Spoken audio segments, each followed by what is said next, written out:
Falconer X, we appreciate your contributions. Thank you for a third one, couple super stickers, and then Falconer X basically wants to know.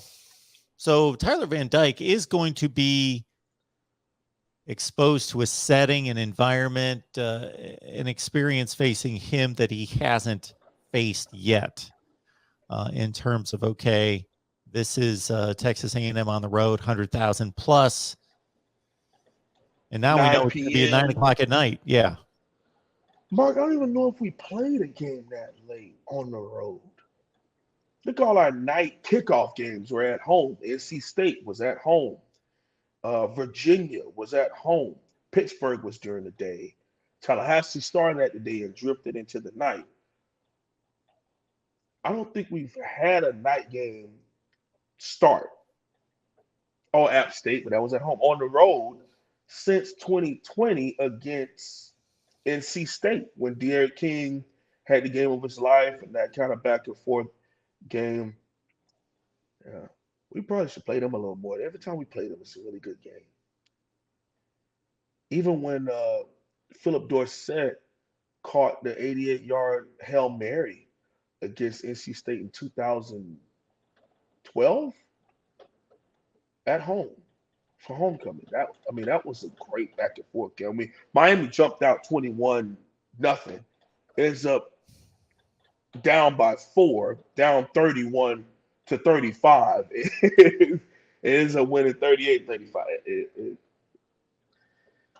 I'm not gonna get into how we've become front runners over the last 12 years, but whatever. Anytime we get on the same field with NC State, it's usually a pretty darn good game. And I think it comes down to them scheming because they don't have the athletes, and then our athletes just happen to make plays, and that's how we get the back and forth. But I'll go ahead and finish my answer with I'll answer this, and then I'll go into the defensive level of intelligence. I did offense, and got to do the defense breakdown also. Does he have enough experience? Again, I agree wholeheartedly, Mark.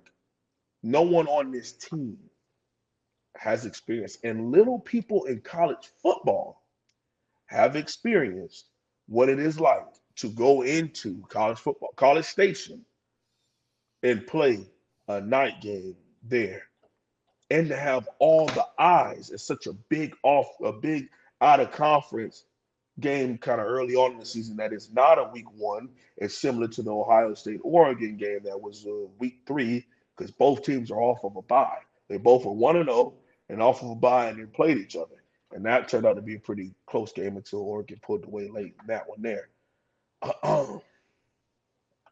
I believe he has the experience to get it done.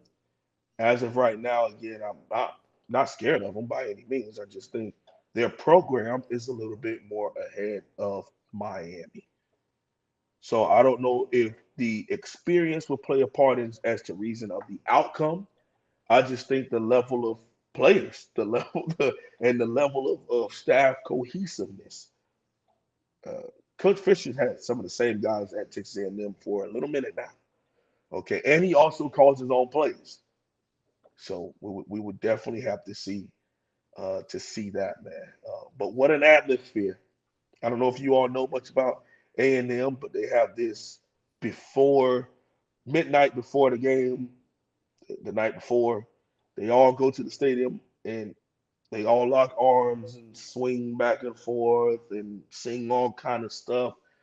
Um, I would be pretty terrified to hear some of the things that's said out of people from that area of the country. But when it comes to football, I guess it's pretty enticing and exciting, and it fires everybody up. And they do like the alma mater, and then sing a whole bunch of great state of Texas, and hope the Longhorns die, whatever crap they all get each other hyped up to say.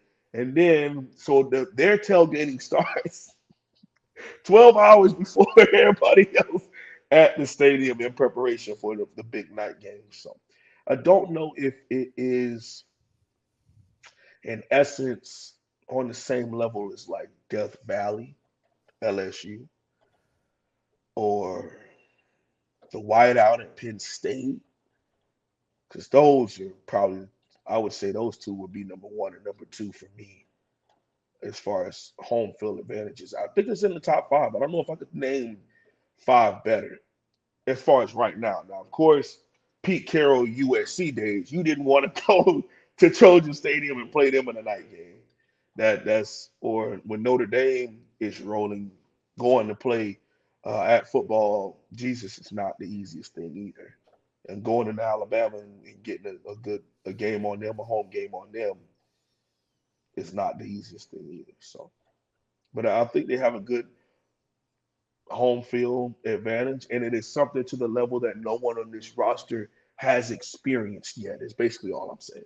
Because in 2020, Miami did go and play some really tough road games, but because Louisville is considered a really tough place to play too if they're rolling for night games, and NC State. But it was 2020, so it was only maybe 15%. Clemson was only 15% there, so have to keep that in mind.